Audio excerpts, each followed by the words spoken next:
Friends, I am Santosh. Welcome to I Sutra. दोस्तों, I hope you are all doing very well. आशा करता हूँ आप सब बहुत अच्छे होंगे। आज का जो मोटिवेशनल कोट इसमें बोला गया है, the words may represent your thoughts but your efforts represent you.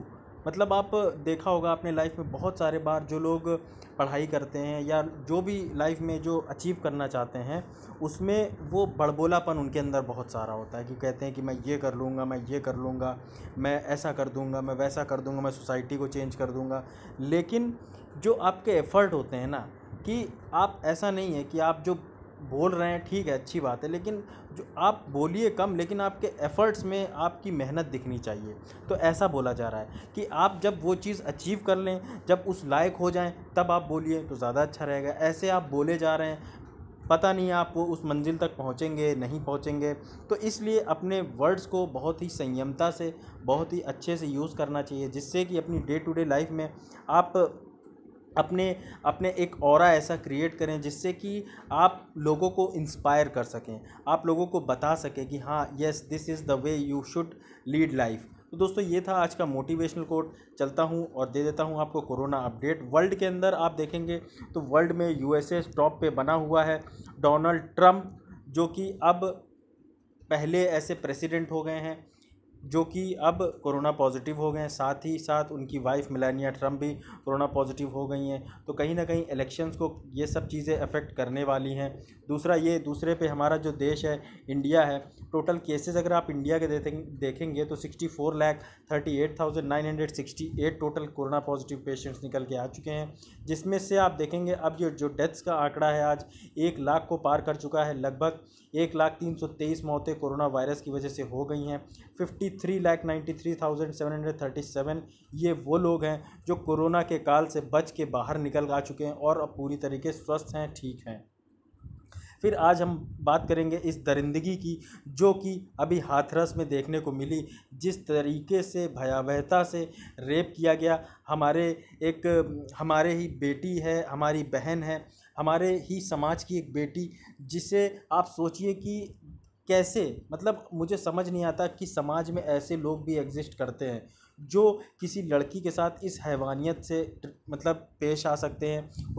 उसको आपने रेप किया, रेप करने के बाद आपने उसकी गर्दन तोड़ दी, गर्दन की हड्डी तोड़ दी, जीभ काट दी, और उसके बाद फिर जो दूसरी गुंडागर्दी हमारे प्रशासन की तरफ से देखने को मिली। प्रशासन बोलता है, प्रशासन, पुलिस महकमा जाके उसी बेटी को बिना उसके परिवार को दिखाए आखिरी बार एक आप बोल सकते हैं, ये तो फंडामेंटल राइट होती है, इनफैक्ट नेचुरल राइट आप इसे बोलेंगे। हर एक किसी का हक है कि वो एटलीस्ट मरते टाइम तो जो बंदा जिसके साथ वो रहा है 20 साल 25 साल, उसको एटलीस्ट एक बार उसकी आखिरी दर्शन करने का हक बनता है। आप सोचिए, वो तक मुयस्सर नहीं हुआ उस फैमिली के घर वालों को, उस लड़की के घर वालों को, और किस पीड़ा में वो माँ रही होगी, किस पीड़ा में वो बाप रहा होगा, किस पीड़ा में वो परिवार रहा होगा। आप कल्पना करके देखिए, आपको समझ में आएगा। सारा एक राजनीति जो है पूरी इस समय गरमाई हुई है। सभी जो बड़े बड़े टॉप के लीडर्स हैं वहाँ जाने की कोशिश कर रहे हैं। प्रशासन ने बिल्कुल अड़ियल रवैया अपनाते हुए ना ही किसी राजनेता को, ना किसी मीडिया को वहाँ पे जाने की इजाज़त दी, और बिल्कुल एक छावनी में तब्दील कर दिया गया है।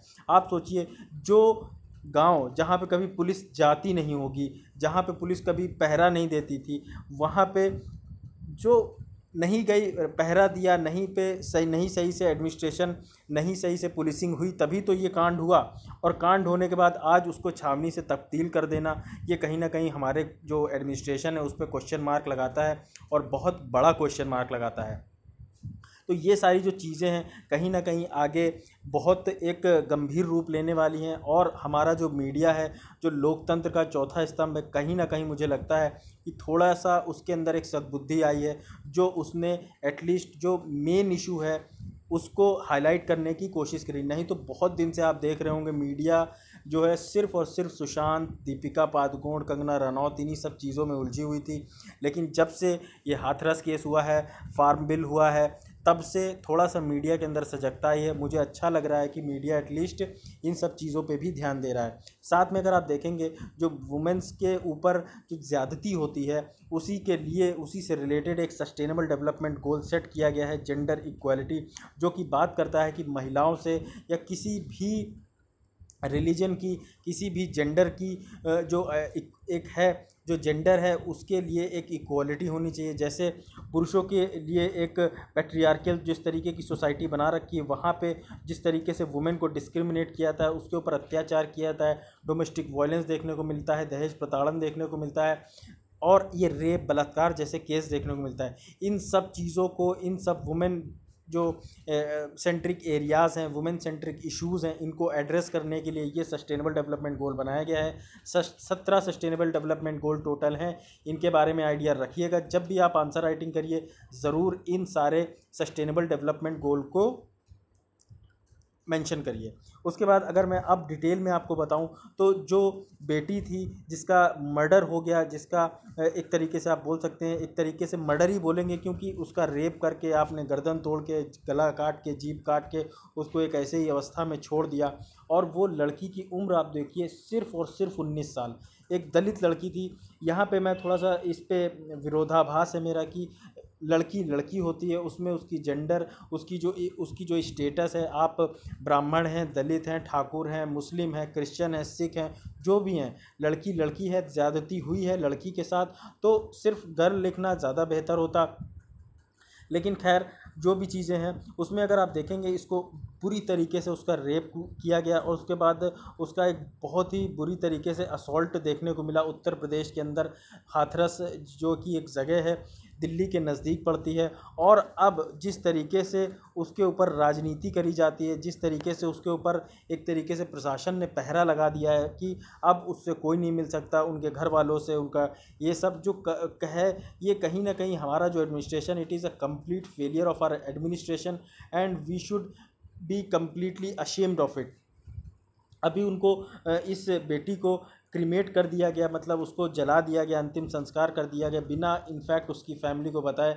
जो मैंने अभी आपको बताया भी, बिन कोई भी जो लास्ट टाइम रिचुअल्स होते हैं, जैसे कि अगर किसी का भी जो फैमिली मेम्बर होता है, उसके जो फैमिली मेम्बर्स होते हैं, उनको ही ये अधिकार होता है कि वो उसको आखिरी में मुखाग्नि दें, और ये जो भी उनकी राइट्स होती हैं, जो भी उनके संस्कार होते हैं अंतिम संस्कार के टाइम पे, वो सब अपने आसानी से कर सकें। और दिन के उजाले में आप सोचिए, रात के समय पूरे 1:30-2 बजे के आसपास पुलिस महकमा पेट्रोल डाल के, केरोसिन डाल के वो पूरी एक तरीके से बॉडी को जला देता है, और फिर पुलिस ये जवाबदेही भी नहीं पुलिस की तय होती कि हाँ आपने जो कर रहे हैं, क्या कर रहे हैं, क्या नहीं, किसी मीडिया से ये बात नहीं बताई जाती है।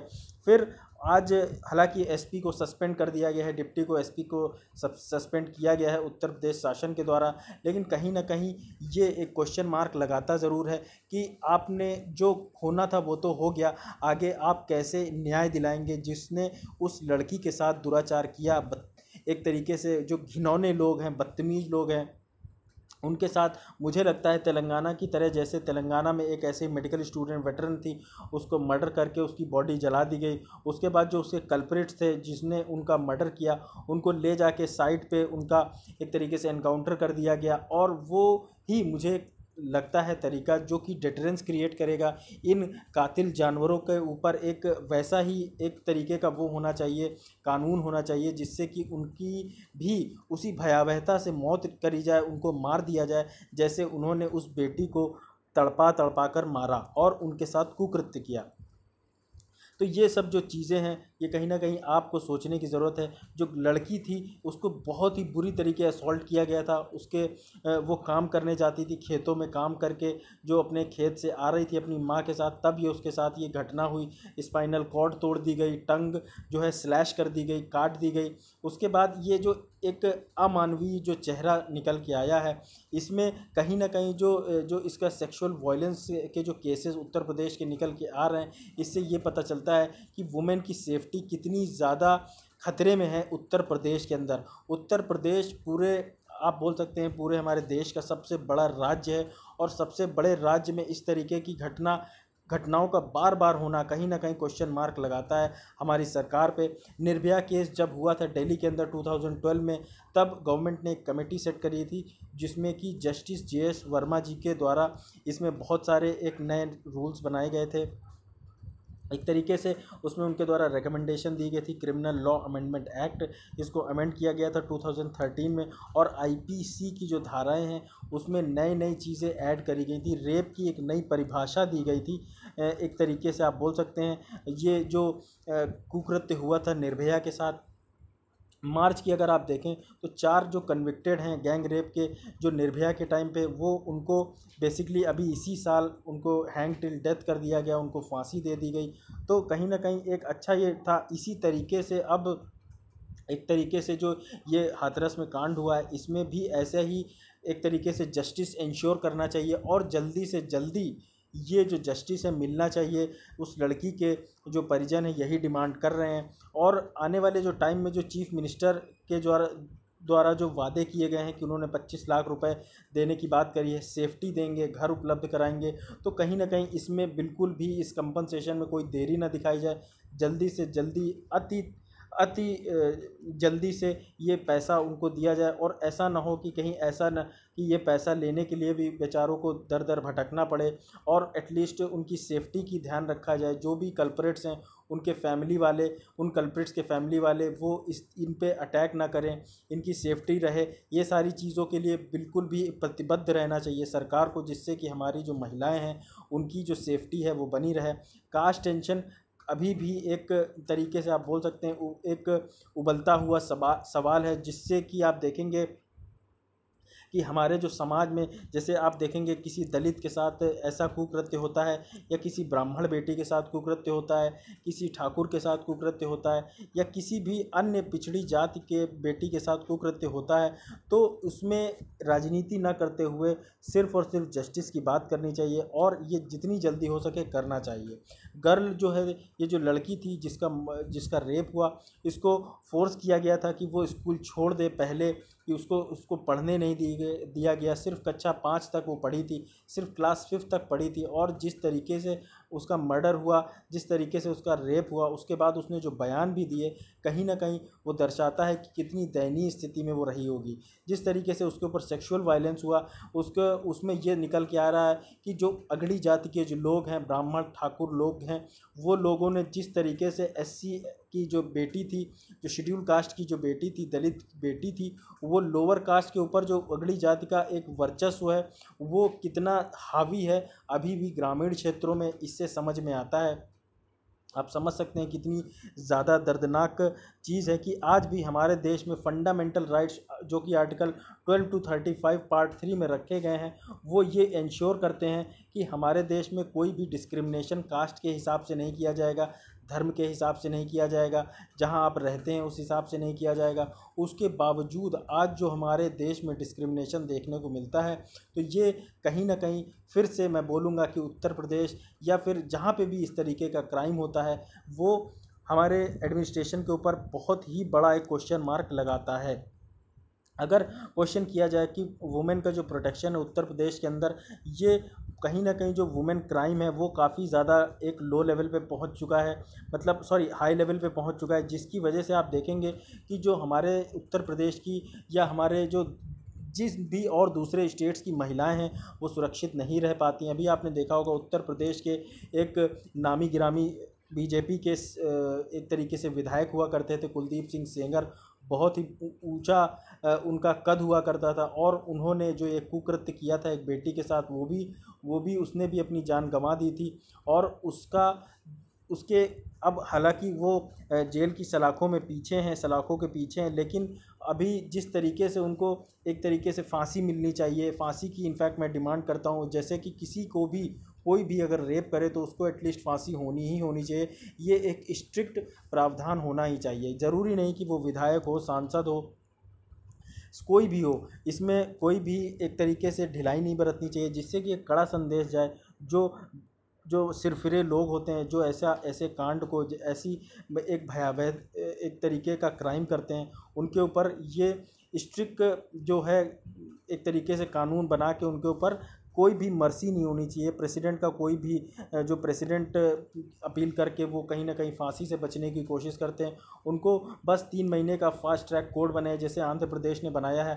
फास्ट ट्रैक कोर्ट 90 दिन हेयरिंग करिए लगातार, और उनको हैंग करिए until death. National crime records bureau के हिसाब से अगर आप देखेंगे तो डेटा शो करता है कि उत्तर प्रदेश, अगर आप उत्तर प्रदेश में महिलाओं की बात करें तो सबसे ज़्यादा क्राइम अगेंस्ट वुमेन देखने को मिला है 2019 के अंदर। अगर आप देखेंगे लगभग 14.7% जो टोटल वुमेन का क्राइम होता है वो उत्तर प्रदेश के ही अंदर होता है। तो आप समझ सकते हैं उत्तर प्रदेश का जो क्राइम लेवल है कितना ज़्यादा हाई है। फास्ट ट्रैक जो इन्वेस्टिगेशन जो कि मैं अभी बात कर रहा था, इन्वेस्टिगेशन होनी चाहिए जिससे कि जस्टिस मिल सके उन जो उस बेटी के घर वालों को और उस बेटी को न्याय मिले, जिससे कि आने वाले टाइम में इस तरीके की जो कुकृत्य है वो फिर से ना देखने को मिले। लेकिन चैलेंज ये है कि कैसे जो ये सारे जो एक तरीके से आप देखेंगे जिस तरीके से उसके फैमिली के लोगों को नहीं चेहरा दिखाया गया, अंतिम संस्कार करने में जो जल्दबाजी दिखाई गई और एक अमानवीय चेहरा पुलिस का देखने को मिला, वो कहीं ना कहीं क्वेश्चन मार्क लगाती है। आप देखिए विकास दुबे के टाइम पे जो जिस तरीके से जुडिशियल एनकाउंटर किया गया विकास दुबे का, क्या वैसे ही आप देखिए क्या वैसे ही इस तरीके से इनके ऊपर इनका कांड नहीं किया जा सकता, इनको नहीं मारा जा सकता? जेल में आप रख रखा है इन्होंने, आप इनको भी मार के दिखाइए और एक नज़ीर पेश कर सकते हैं जैसे तेलंगाना गवर्नमेंट ने किया था, आप भी कर सकते हैं। लेकिन अब ये टाइम है रिएक्ट करने का और प्रशासन को मुस्तैदी से काम करने का। तो ये सब जो चीज़ें हैं कहीं ना कहीं सिर्फ आप बता ही सकते हैं, सजेस्ट ही कर सकते हैं। गवर्नमेंट काम करने का जो एक तरीके का पावर है वो सिर्फ गवर्नमेंट के पास में है। इसलिए ऑल टुगेदर अगर आप देखेंगे जिस तरीके से जेंडर सेंसिटिविटी बढ़ रही है, उत्तर प्रदेश सरकार को और दूसरी स्टेट गवर्नमेंट्स को ये ध्यान रखना चाहिए कि क्या कुछ प्रभावी कदम ऐसे उठाए जाएं जिससे कि वुमेन सेफ्टी को पूरी तरीके से इंश्योर किया जा सके। और ये दोस्तों मेरे हिसाब से बिल्कुल तभी किया जा सकता है जब पुलिस को एक फ्री हैंड दे दिया जाए कि आप इस तरीके के किसी भी क्राइम को टॉलरेट ना करें। जहाँ पे भी आपको कल्प्रेट मिलता है उसके ऊपर सख्त से सख्त कार्रवाई करें। ऊपर से ऐसे आदेश होने चाहिए जैसे कि अभी आपको देखने को मिल रहा है कि जो गांव है, गांव को चारों तरफ से जिस तरीके से पुलिस ने घेर रखा है और किसी को भी, फिर कितना भी बड़ा नेता क्यों ना हो, कोई नहीं घुस पा रहा है। जब आप इतने बड़े बड़े नेताओं को रोक सकते हैं, इतने बड़े बड़े मंत्रियों को रोक सकते हैं, तो आप ये काम क्यों नहीं कर सकते? आप एक छोटे से गांव के ही किसी क्रिमिनल को कंट्रोल करना कितना आपके लिए कठिन है, ये आपको समझना ही होगा और आपको ऐसी चीज़ें बिल्कुल भी टॉलरेट नहीं करनी होगी और आपको पूरी मुस्तैदी से काम करना होगा। तो दोस्तों ये था टोटल आज का lecture. I hope you like this. फिर से मैं आपको बताऊं 4 अक्टूबर को जो यूपीएससी प्रीलिम्स का एग्ज़ाम है, मैं भी वो एग्ज़ाम देने वाला हूं। मेरी भी प्रिपरेशन चल रही है, अच्छी प्रिपरेशन है और आशा करता हूं कि आपकी भी अच्छी प्रिपरेशन चल रही होगी। तो this is all guys, thanks a lot. आपको लेक्चर पसंद आता है तो लाइक कमेंट शेयर सब्सक्राइब करना मत भूलिए। Thanks a lot for watching this video once again. आपको मेरे चैनल से फ्री ऑफ कॉस्ट सारी स्लाइड्स फ्री ऑफ कॉस्ट आप डाउनलोड कर सकते हैं। थैंक यू गाइस, जय हिंद।